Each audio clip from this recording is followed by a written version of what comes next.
I'm going to tell you how the universe came to be next. Greg Fritz Ministries wants to give you an ebook entitled Prepare to Meet Your Maker that accompanies this television series as our gift to you. To download the ebook version of this booklet for free, visit our website, gregfritz.org. Are you tired of hearing bad news? Tune into the good news of the gospel. I love Greg. I love the way he teaches faith and the way he teaches healing. It's phenomenal. Greg Fritz has been changing lives through the good news of the gospel for over 35 years. Because he delivers the Word of God with such warmth and balance and great clarity. This good news will inspire, inform, and change you so you can live daily in all the promises of God. Welcome to Good News with Greg Fritz. Hello, I'm Greg Fritz. Welcome to the Good News program. We're continuing our series, Finding God. And we have covered the area of science and proven that there are many scientists that believe that there is a God. They're not all atheists. You don't have to be an atheist to be educated, or you don't have to be an atheist to have a background in science or technology or any other field. God is a belief that anyone can have, and no one is excluded. And so we found that that there are at least 40% of scientists are believers. And so you can be confident in believing that there is a God and not feel like you're being looked down upon or ridiculed. And some people may look down on us like that, but really, believing in God makes more sense than not. It gives you an answer to the question, where did everything come from? Why are we here? Well, God created it, and then you can get into the reasons why later, but we need to establish this point of reference where we believe that there is a God. You know, you can't find God by science or technology. You can't see Him in a telescope or through a microscope. The only way to truly find God is to seek Him by faith. And faith begins by believing that He is. And really, it's not based on physical evidence, although we're giving you as many reasons as I can to believe God didn't leave Himself without a witness. In fact, the stars in the sky witness to the existence of God. And once you begin to see things like that, there is a lot of proof in this physical world that there is a spiritual God behind it all. I would like to offer you this entire series. It's on USB. It's called Finding God. And we put all 20 episodes of this show on this USB in video and audio. We put the study notes in here as well. And I included this book, Prepare to Meet Your Maker, which gives you 4 truths to prepare you to meet God. And that's also in there. Everything you would need to start from square one of is there a God to accepting His offer of salvation is contained in this package. And if you don't want that, but you just like the study notes, you can call and we'll mail you the study notes, or you can download them free of charge from our website. The USB package, we're offering that for a gift of $30 or more. Call our helpline, they can help you with that. And we do have operators standing by to help you if you'll call. If you've called in the past and had trouble getting through, it's because we've been short-staffed, and so we've tried to solve this problem, and we've really put an emphasis on the TV ministry here, and we're trying to accommodate everyone and help you. I'd love to hear from you. Let me know you're out there. Visit the website or call the helpline and tell us what you think of the program, whether it's good or bad. We're open to comments. You know, I've said this before, but I've been ignored so long, I appreciate the attention, even if it's negative. So call us and write us, let us know what you think. Let me just give you a rundown of the source, the beginning of all things as we know it. And I'm going to just preface it by saying this still makes more sense than 100 years of teaching on evolution. This still makes more sense. In Genesis 1, and I'm just so amazed at God that He put these things in the first book of His book, first chapter of the first book in the Bible. So you don't have to go very far. You don't have to search and research. It's just right there. Genesis 1, verse 1, just to set the record straight. In the beginning, God created the heavens and the earth. The earth was without form and void, and darkness was on the face of the deep, and the Spirit of God was hovering over the face of the waters. Then God said, "Let there be light." And there was light. And God saw the light, that it was good. And God divided the light from the darkness. And God called the light day, and the darkness He called night. So the evening and the morning were the first day.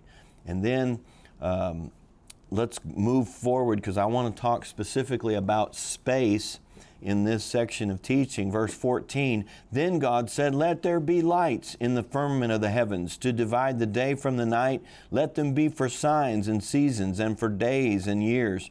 Let them be for lights in the firmament of the heavens to give light on the earth." And it was so. Then God made two great lights, the greater light to rule the day and the lesser light to rule the night. And He made the stars also.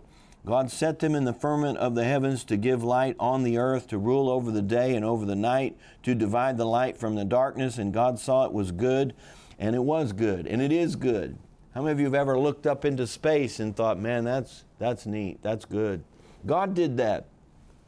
In fact, He put the stars in the sky to allow us to see times and seasons. In other words, if He had just created an earth and put it in a vacuum, we wouldn't know what time it is. It'd be like living in a closet. You wouldn't know what day it is. You wouldn't know what time it is. You wouldn't know how to measure time. But He's put all these things in place so that we can have a point of reference and so that we can see His handiwork. I mean, when you see the vastness of outer space, and as far as we know, Earth, as far as the Bible tells us, Earth is the only inhabited planet in the universe, and you begin to see the size of the universe, you can see how much trouble God went to provide a place to put the earth. I'm grateful for that. And I'll tell you, there's just a lot of peace in reading and believing the Bible. And if you were to, I just read you the account of creation from God's perspective and God's own mouth. If you compare that to the explanation given by modern science that doesn't believe in God, that wants to give evolution credit for everything, they're going to tell you something like, for all of a sudden, at a moment in time, for no rhyme nor reason, there was an explosion that occurred, and everything that we see is the result of that accidental chance explosion. Well, that's kind of hard to believe.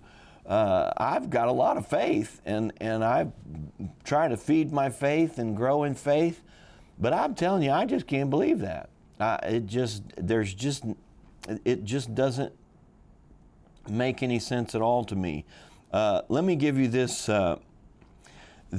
scientist who he's actually an evolutionist, but he said this. He said, the Harvard biologist Stephen Jay Gould described humans as a glorious accident of evolution which required 60 trillion contingent events.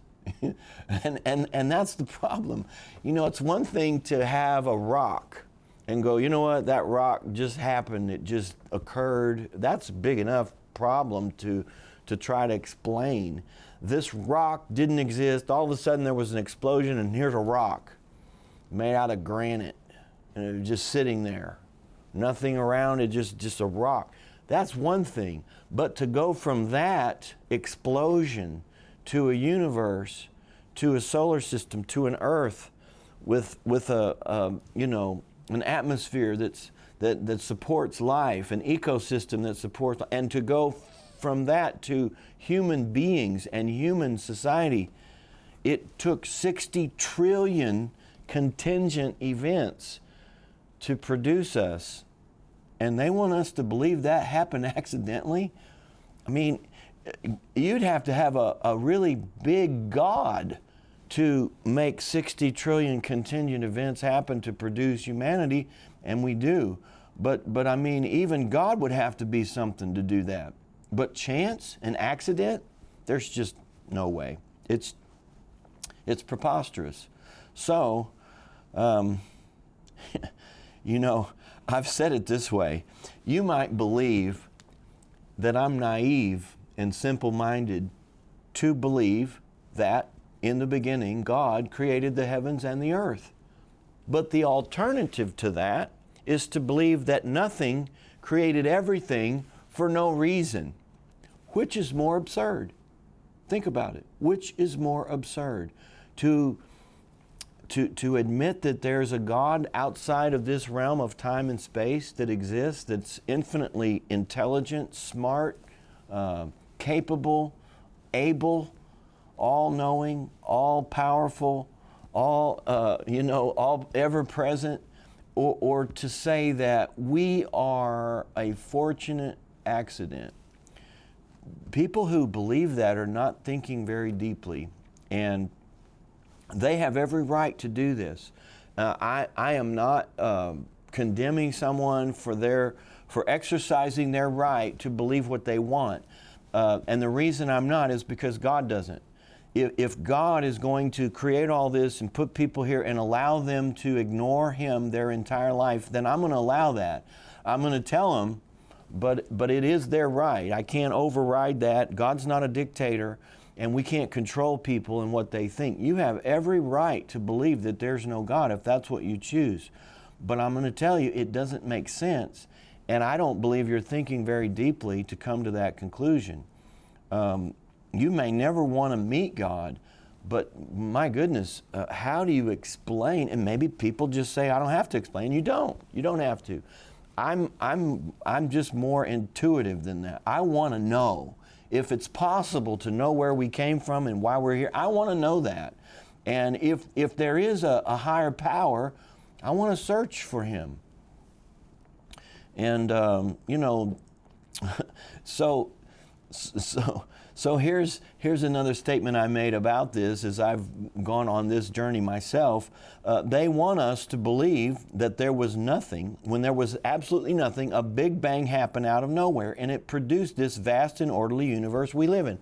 And after billions of years of evolution, a planet emerged. And on that planet, spontaneously, accidentally, living cells came from non-living material spontaneously, and eventually evolved into the world we know. And it was all a giant cosmic accident. Here is the statement that was made in the book, I Don't Have Enough Faith to Be an Atheist, which I've done a lot of research on. I've let them do the research. I've just collected their quotes. But that confirms my initial conclusion, and that is this. Here's what they said. And this book was written by Geisler and Turek. If you're interested, it's a very long book, but it's full of facts like this. Here's what they said. If there is no God, why is there something rather than nothing? That's a question we all should have to answer. In light of the evidence, we are left with only two options. Either no one created something out of nothing, or someone created something out of nothing. Which view is more reasonable? That's just common sense and logic. I can follow that, folks. That makes so much sense. Either no one created something out of nothing, or someone created something out of nothing. And if there's no God, then why is there everything rather than nothing? How do you explain the life as we know it? And so I was teaching this one time, and a guy came up to me and told me this joke, and I'm going to try to get this right. But he said that God met some scientists, and they came to God and they said, hey, there was 3 scientists there, and they said, God, we've learned how to make non-living material into living cells. We can do it. So we've proven that you didn't do this, that it happened accidentally. And God said, well, that's amazing. Why don't you show me? And so they reached down and they took a handful of dirt, and he goes, use your own material. And that's exactly what you're dealing with here. They can't even make non-living matter into living cells. But go back before that, there wasn't anything. How in the world do you bridge that gap without a creator God in charge? You can't. It's literally impossible. In fact, I mean, really, and maybe that's where they are. You look at the world and the universe and society and all of the things around, the beauty of life and love and happiness and success and the good things of life. And it's like, this is impossible. How did this even happen? I've thought about my own life. And of course, I believe God and I know God, but I say, thank you, God, for making me, giving me life, giving me a chance to exist. Without that, I could not be here. I could be like I was before I was born. I could have never existed, but this impossible situation has happened, and here we are. And God expects us to wake up, come to our senses and say, this is too beautiful. There's got to be a cause behind this. There's got to be a purpose. There has to be a meaning for life. And there is, and it's beautiful. In fact, if you get into it, and we're going to travel right through this, folks. My next series is going to be called The Meaning of Life. And the next one's going to be called, Why is the World in Such a Mess if There's a God? And the next one's going to be called, Jesus, Our Substitute. We've got so much stuff to cover on this show, but what's going to be unfolded as we go in the weeks and months ahead is this beautiful human story, this love story between God and man. And it has a happy ending. It has an ending that's out of this world. It's the most beautiful thing that you've ever looked at or beheld. And you know who's in the center of the entire romance is Jesus himself. It's all possible because of Jesus. It's all going to happen and work out the way it was intended because of one man, Jesus Christ. Man, I'll tell you. So this series is just the beginning. Just stay with me. It's going to keep getting better. Here's another thing they said in the book. I don't have enough faith to be an atheist. They said, when you get right down to it, there are only two possibilities for anything that exists. Either it has always existed, therefore it's uncaused, or it had a beginning and was caused by something else. And this is an important distinction because if they knew that the universe had always been here, if it was eternal, then you don't have to give any reason. There's no creation, there's no beginning, it's always been. So, but the truth is they discovered that the universe is not eternal, that it if it's not eternal, then what does that mean? It had a beginning. Something had to cause it. And man, they have just had fits since they've discovered this. Now, there are several ways they've discovered it. It's deep science, and I don't get into that. I can't understand simple things, so I'll give you one example. For example, radioactive uranium. Radioactive uranium is on this earth. It's one of our elements, and it will eventually turn into lead, given enough time. This means that if all uranium atoms were infinitely old, they would all already be lead. But they're not. They're still in process. We have time that marches on, that proves to them that there was a beginning, there was a start to this, that the universe had a day one. And it's exactly what it says in Genesis. On the first day, God said, let there be light. So there was a day one, and now we know what happened on day one because the Bible tells us so. So the second law of thermodynamics, which is this law, which I've quoted before, that is the law of entropy. Every ordered system over time becomes more disordered, or things wind down. They become more chaotic. They become more messy as they go on, as time goes on. So they understand, and it's not even, here's what they say in the book, the fact that the universe is running out of usable energy and heading toward disorder is not even up for debate. So that is a law that they've discovered, that the universe is winding down. It's tending toward disorder just like everything else. And if it's winding down, then something wound it up. You can't wind down if you hadn't been wound up. So there had to be somebody to wind it up. And, you know, it's just no mystery to you and me. We know that God did it. It makes perfect sense. In fact, it literally agrees with scientific discoveries. As I've said before, the Bible does not contradict science. The Bible contradicts atheism, but not science. Something had to put all this stuff into motion. They believe it was chance. I believe it was God. So it's winding down. Things become more disordered. That just simply, you know, means we're not evolving. We're devolving. Now, technology has evolved, no doubt. We've made more and more discoveries, but humans aren't living as long as they used to live. I don't think our brains are. I don't think our brains are as developed as they used to be, and so there are a lot of things in the natural order of things that are worse. There are not as many animals and plants as there used to be. Why? Some of them are extinct. I don't believe that's evolution. I believe that God made a great variety in the beginning, and some of them have eventually died out, and that's where they get these fossils of these extinct plants and animals. They're trying to use that to prove evolution. I believe it's just the opposite. I believe God created this great variety, and then some of them have dropped out along the way because things are devolving, not evolving. We know this when you look at a bed. Like our bed gets, by the morning, it's a mess. I mean, it's like devolved.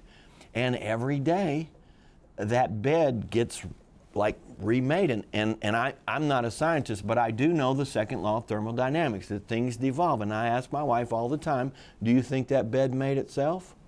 I know it didn't make itself. There's some power that comes and makes that bed. Now, it's not me. I don't know how it gets made, but we do know that something is putting that bed back together. It doesn't happen accidentally. Wouldn't it be nice if evolution could make your bed every day? Wouldn't that be nice? Wouldn't it be nice if evolution could do anything, like make food or clean the house or take you to work? I mean, you know, we're giving evolution credit for everything. Let's get it to work for us. Let's have it do some things that really make a difference and could save us money at the same time. They've used evolution to tell us that we've got to spend more money, not less, which is irritating. All right, so God created, I gave you the account of creation and the stars in the sky. That would be the solar systems and the galaxies. And did you know that the universe is 1 billion times bigger than what we can perceive with our best instruments? We're living in a spot in the universe, in the Milky Way. We're 200,000 light years from the center of the Milky Way, our solar system. We're revolving in space in our solar system. We're actually revolving, you know, around the sun. And then our solar system's revolving around in a big swirl in space. And the universe itself is 1 billion times bigger than we can even perceive. That is amazing. That is an incredible statement. And the Bible says God did it, and I believe it. He is a big, big God. To say that that's an accidental result of an explosion is a stretch. Isaiah 42:5 says it this way: "Thus says God the Lord, who created the heavens and stretched them out, who spread forth the earth and that which comes from it, who gives breath to the people on it and spirit to those who walk on it." I appreciate Isaiah making this plain. God used his mouth to say, I did this, I created you, and I gave you breath. And I'm going to tell you something. People are going to stand before God whether they believe in him or not. They are going to give an account for the life they lived on earth. And one of the reasons God is invisible, and I'm going to have a whole section on the invisible God and why is God invisible. One of the reasons he's invisible is he's standing back and he's giving you and I an opportunity to make our choice. And if we choose to live forever without God, He's not going to stop us from doing that. But can I just tell you, that's the wrong choice? Just because someone in a classroom 20 years, 30 years ago told you there's no God, that's not a good enough reason to go to your grave not believing that God exists. Look around you. Look at the proof that you can see. Look at the result of creation itself. And ask yourself, do you really believe there's nothing caused this? This is the result of an accidental explosion? Don't buy into that. One day, you and I are going to stand before our Creator. And you know, He's gone on record in the Bible. He's got people like me out there, you know, through the foolishness of preaching. He chose to save those who believe. I wish He'd come here and preach His own message and convince you Himself, but that's not how He's chosen to do things. He would be a little overwhelming, probably. You can ignore me if you want. God in the flesh would be kind of hard to turn away from, so He wants you to have perfect time and space to make your decision. I'm going to encourage you to make your decision for God. Choose to believe God. Here's what it says in Romans 1:19. We're going to close with this. Because what may be known of God is manifest in them, for God has shown it to them.